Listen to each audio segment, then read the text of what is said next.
नमस्कार, मैं संजय कुमार देवांगन, सहायक प्राध्यापक वाणिज्य, शासकीय दिग्विजय महाविद्यालय, राजनांदगांव से एक बार फिर मैं हाजिर हूं आपको फेमा 1999 के अधिनियम के बारे में जानकारी देने के लिए।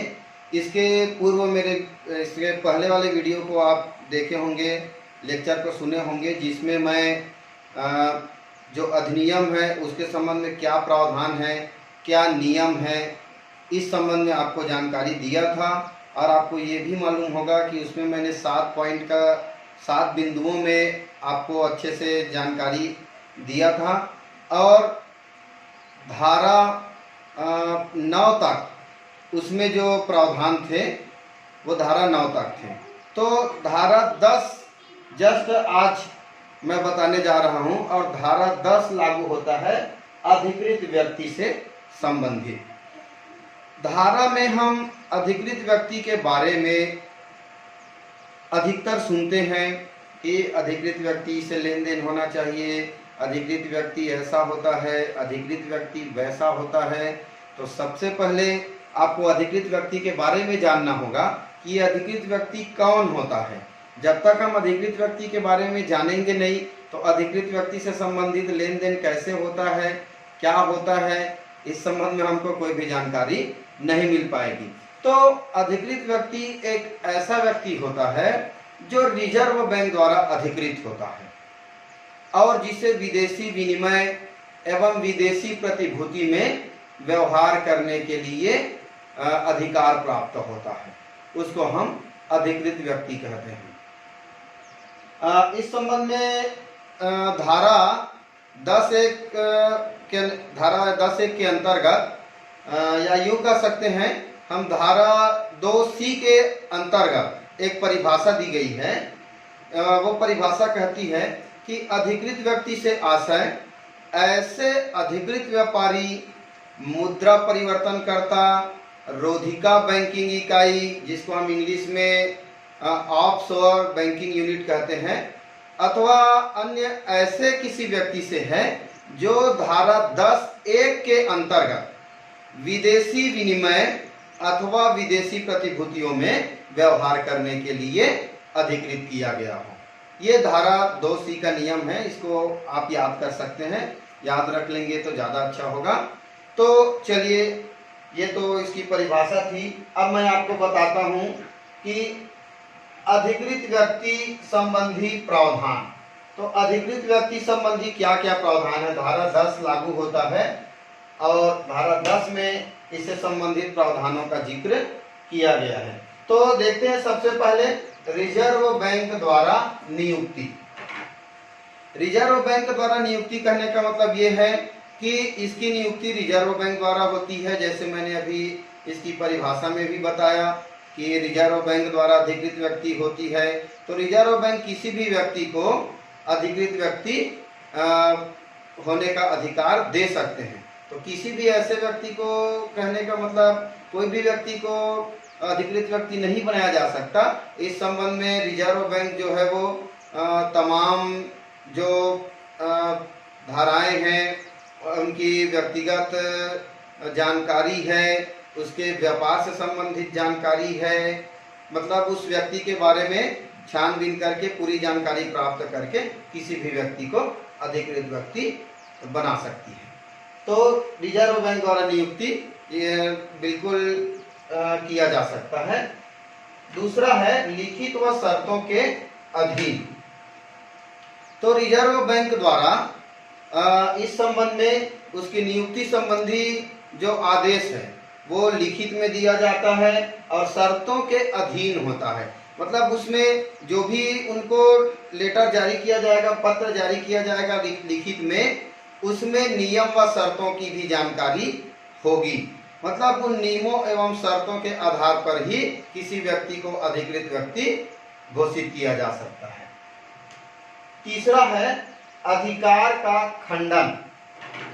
अधिकार का खंडन कहने का मतलब ये है कि जैसे किसी व्यक्ति को अधिकृत व्यक्ति हमने बना दिए, किंतु यदि वह अधिकृत व्यक्ति, जैसे लिखा है शर्तों के अधीन, तो शर्तों के अधीन अगर वो कार्य नहीं करता है या सार्वजनिक हित के विरुद्ध कार्य करता है, या यूं कहना चाहिए कि वो सार्वजनिक हित में कार्य नहीं कर रहा है, उससे हमारे देश को या किसी व्यापारी वर्ग को कोई नुकसान हो रहा हो, कोई क्षति पहुंच रहा हो, तो फिर ऐसी स्थिति में उस अधिकार का खंडन भी किया जा सकता है। अधिकार का खंडन कहने का मतलब ये है कि उसको अधिकृत व्यक्ति के लिए जो नियुक्ति पत्र जारी किए हैं उस नियुक्ति पत्र को रद्द कर सकते हैं। परंतु इसमें रिजर्व बैंक को इतना अधिकार अवश्य देना चाहिए कि जिस व्यक्ति से अधिकृत व्यक्ति का नियुक्ति पत्र छीना जा रहा है उसको एक अवसर अवश्य देना चाहिए अपनी बेगुनाह होने का, या अपना जो पक्ष है उसको रखने के लिए अधिकृत व्यक्ति को एक मौका अवश्य दिया जाना चाहिए। ठीक है, आगे चाहता है निर्देशों अथवा आदेशों का पालन करना। तो ये प्रावधान भी है। वैसे तो शर्तों में लिखा ही रहता है कि रिजर्व बैंक द्वारा, सरकार द्वारा जो भी समय समय पर निर्देश दिया जाएगा, आदेश दिया जाएगा, उसका पालन वो ईमानदारी से करेगा और उसके अनुरूप ही अपने व्यापार को संचालित करेगा। पांचवा है घोषणा किया जाना। घोषणा किया जाना, तो कोई भी व्यापार या व्यवहार करने से पूर्व घोषणा किया जाता है। तो अधिकृत व्यक्ति किसी व्यक्ति की ओर से विदेशी विनिमय में व्यवहार करने के पूर्व ऐसे व्यक्ति से घोषणा पत्र भरने को कहेगा, मतलब उस व्यक्ति को घोषणा पत्र भरने को कहेंगे जिसकी ओर से वो विदेशी व्यापार संबंधी व्यवहार करना चाहता है।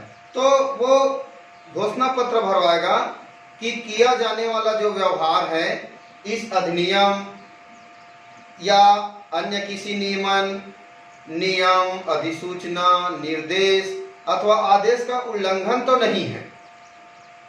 यदि इस संबंध में संतोषजनक घोषणा नहीं होती है तो वह लिखित रूप में उक्त सौदे में व्यवहार करने से इनकार कर सकता है या करना चाहिए, और इसकी सूचना वो रिजर्व बैंक को दे देगा। मतलब ये प्रावधान में इसका है, उसको मतलब ये करना ही होगा। अगर उसने घोषणा पत्र किसी व्यक्ति को भरने के लिए कहा और उसने इस घोषणा के अनुरूप कार्य नहीं किया, उल्लंघन करता है नियमों का, तो ऐसी स्थिति में वो लिखित में इस व्यवहार को करने से इनकार कर देगा और इसकी जानकारी अनिवार्य रूप से रिजर्व बैंक को देना होगा।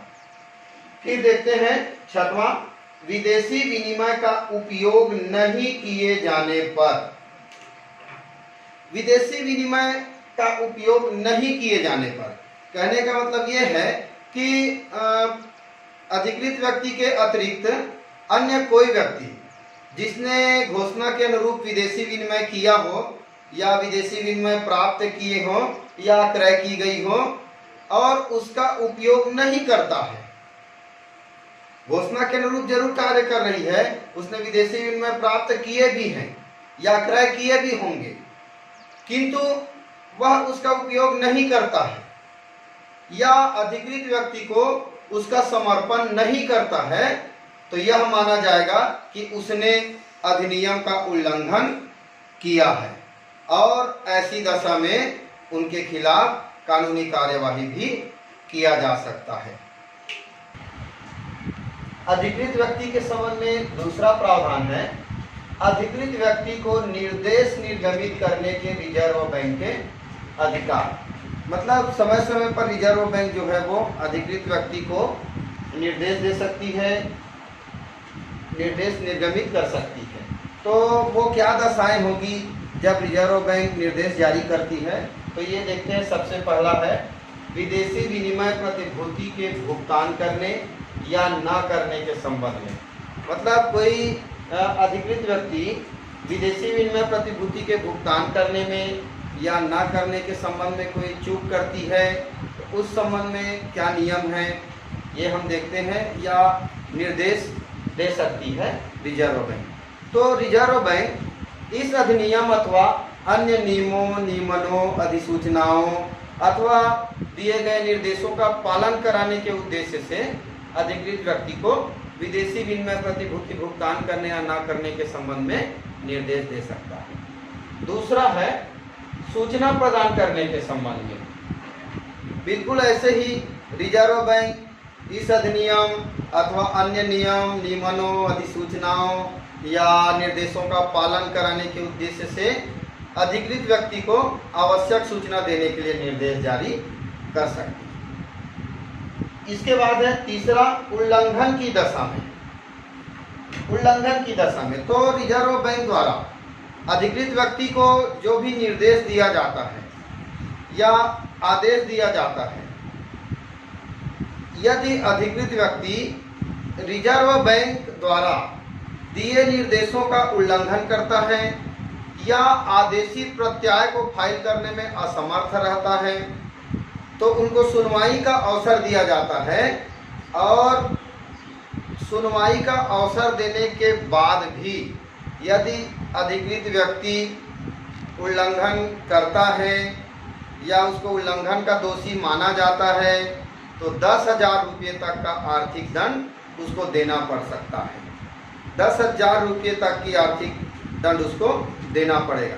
यदि इसके उपरांत भी उसने अपनी इस गलती को नहीं सुधारा, लगातार वो उल्लंघन करते जा रहा है, तो फिर उसको जो 10,000 रुपये का आर्थिक दंड है वो तो देना ही पड़ेगा, परंतु उल्लंघन जब तक जारी रहेगा तब तक उसको 2,000 रुपये प्रतिदिन के हिसाब से अतिरिक्त आर्थिक दंड उसको देना होगा। ये अधिनियम की धारा 11 में वर्णित है। इसके बाद देखते हैं तीसरा प्रावधान, अधिकृत व्यक्ति का निरीक्षण करने का रिजर्व बैंक को अधिकार। समय समय पर रिजर्व बैंक जो है वो अधिकृत व्यक्ति का निरीक्षण भी कर सकते हैं। अपने अधिकारियों को किसी फर्म में, कंपनी में जो विदेशी व्यापार से संबंधित है वहाँ जाकर निरीक्षण करने का आदेश भी दे सकते हैं। तो इसके अंतर्गत हम देखते हैं, पहला है निरीक्षण का उद्देश्य। मतलब दो बातों पर वो निरीक्षण करवा सकते हैं। पहला तो निरीक्षण का उद्देश्य, दूसरा अधिकृत व्यक्ति का कर्तव्य। तो निरीक्षण का उद्देश्य देखते हैं। इसके अंतर्गत लिखित रूप में अधिकृत रिजर्व बैंक का अधिकारी कुछ उद्देश्यों के लिए अधिकृत व्यक्ति व्यवसाय का निरीक्षण कर सकता है। जैसे हम पहला बोल सकते हैं, रिजर्व बैंक को दिए गए कथन, सूचना अथवा विवरण की सत्यता की प्रामाणिकता ज्ञात करना हो तब ले सकते हैं। दूसरा है अन्य कोई सूचना अथवा विवरण लेना जो कि अधिकृत व्यक्ति से मांग करने पर भी वह देने में असमर्थ रहा हो या नहीं दे सका हो सूचना, तो उस संबंध में भी वो विवरण लिया जा सकता है। तीसरा, प्रस्तुत अधिनियम के प्रावधान अथवा अन्य नियम, उपनियम, निर्देश या जो भी आदेश दिए हैं उसका निष्पादन कराने के उद्देश्य से भी वो निरीक्षण कर सकते हैं। अधिकृत व्यक्ति का कर्तव्य, सेकंड है अधिकृत व्यक्ति का कर्तव्य। तो इस दशा में भी अधिकृत व्यक्ति का निरीक्षण करने का रिजर्व बैंक को अधिकार है। अधिकृत व्यक्ति यदि अधिकृत कोई कंपनी अथवा फर्म हो तो उसके प्रत्येक संचालक, साझेदार अथवा अन्य जो भी अधिकारी जो संबंधित हो उसका यह कर्तव्य होगा कि वह निरीक्षण करने आए अधिकारी के समक्ष मांगी गई पुस्तक, खाते, प्रलेख जो कि उनके अधिकार में है निरीक्षण के लिए प्रस्तुत करना होगा। ये उनकी जिम्मेदारी बनती है कि जो भी अधिकारी आए हैं उनको जिस जो दस्तावेज की आवश्यकता है वो दस्तावेज प्रस्तुत करें। ये कब लागू होगा? यदि कोई अधिकृत व्यक्ति जो है वो फर्म अथवा कंपनी हो तब। तो इस प्रकार से आप अधिकृत व्यक्ति के विभिन्न नियमावली एवं प्रावधान के बारे में जानकारी प्राप्त किए। तो अधिकृत व्यक्ति का बहुत बड़ा रोल रहता है विदेशी व्यापार में। यूँ कहना चाहिए इस फेमा अधिनियम में अधिकृत व्यक्ति की जिम्मेदारी बहुत बड़ी होती है और उनको बहुत ही जिम्मेदारी से एवं ईमानदारी से कार्य करना चाहिए ताकि काले धन को बढ़ावा न मिले, देश हित में उनको कार्य करना चाहिए। और कोई भी समस्या अगर उन्हें जाती है या कहीं पर कोई समस्या आती है तो उसको रिजर्व बैंक के समक्ष जरूर प्रस्तुत करना चाहिए ताकि उस समस्या का निराकरण हो सके। तो यहीं पर आज का मैं अपना लेक्चर बंद करता हूँ। धन्यवाद।